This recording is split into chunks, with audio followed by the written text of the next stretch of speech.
అద్భుత.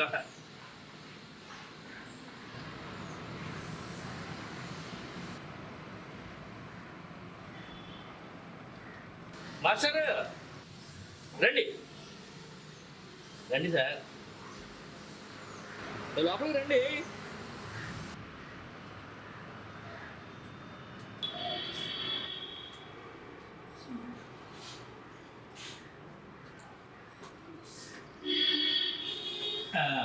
రండి మాస్టర్ రండి.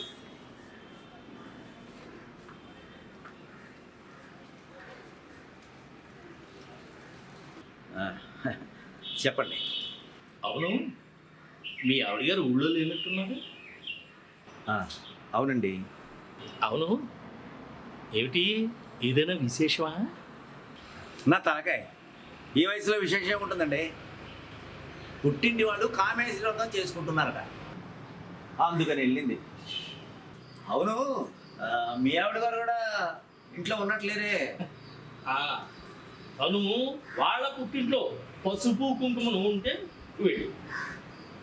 అయితే ఆవిడ గారు వచ్చేదాకా మీరు చేయి కాల్చుకోవచ్చు తప్పదన్నమాట.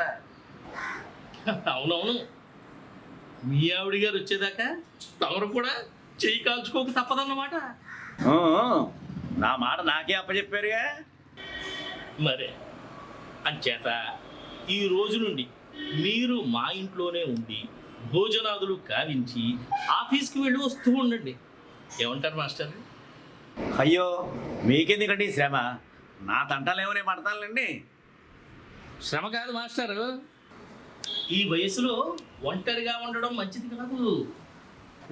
భలేవరే, మనల్ని ఎవరైనా ఎత్తుకుపోతారా ఏంటి?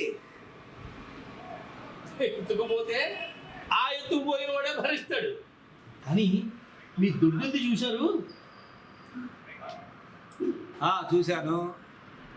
ఆ దొడ్లో ఉన్న పాము గురించి కూడా ఆలోచించండి కాస్త. మహానుభావ, దాని సంగతి గుర్తు చేయకండి అంటే వినరు. అయినా 4 నెలల నుంచి దాని జాడే లేదు.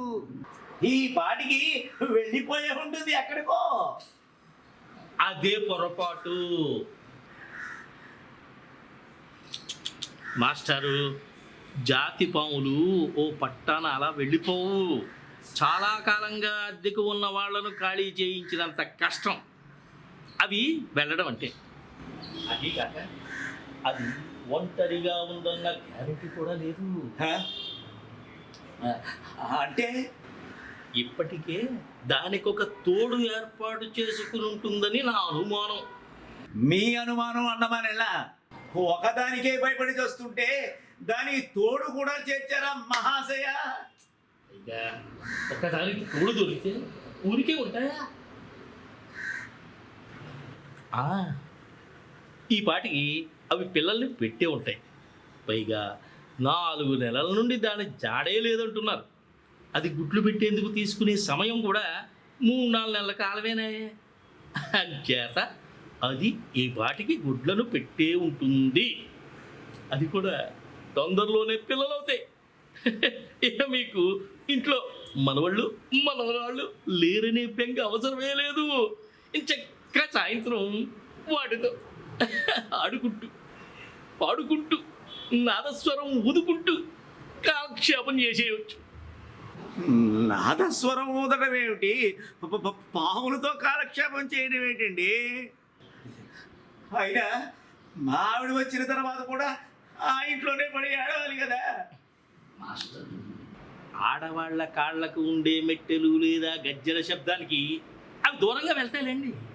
అంచేత నా మాట విని మీ ఆవిడ గారు వచ్చేదాకా మా ఇంట్లోనే బస చేయండి మహాప్రభు.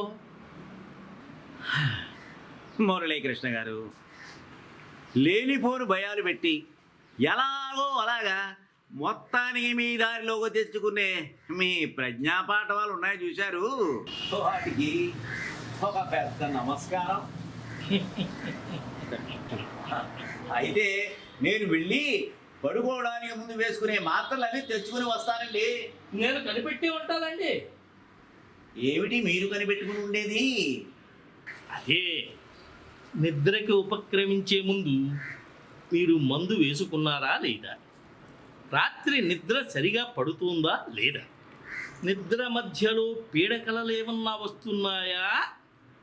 నిద్ర మధ్యలో దాహం వేస్తే మంచినీళ్లు తాగించాలా? ఇవి వద్దు మహాప్రభు, వద్దు. మీరు నన్ను పడుకోవడానికి రమ్మన్నట్టుగా లేదు, మరి జాగరణ చేయడానికి రమ్మన్నట్టుగా ఉంది. అయ్యో, అదేం మాట మాస్టారు? అతిథి దేవో భవ అంటారు. మరి ఇంటికి మీలాంటి అతిథి వస్తే మంచి చెడు కనుక్కోకుండా గుర్రు పెట్టి నిద్రపోతానా ఏమిటి? మీ మర్యాదల బొమ్మలూరు ఎలా? మీ ఇంట్లో పడుకోవడం కంటే ఆ పావు పిల్లలే మా ఇంట్లోనే పడుకుంటానులేండి. ఏమిటో, నేను రమ్మంటున్నాను, మీరేమో ఓ వెళ్తా ఉంటున్నారు. ఏం చేస్తాం, మీ ఇష్టం మరి. దేవుడా, ఎలాంటి పొరుగునిచ్చేవాడయ్యా తండ్రి. మురళీకృష్ణ గారు, నా తంటాలేవో నేను పడతానులేండి. వెళ్ళొస్తా. ఏమిటో మంచిది.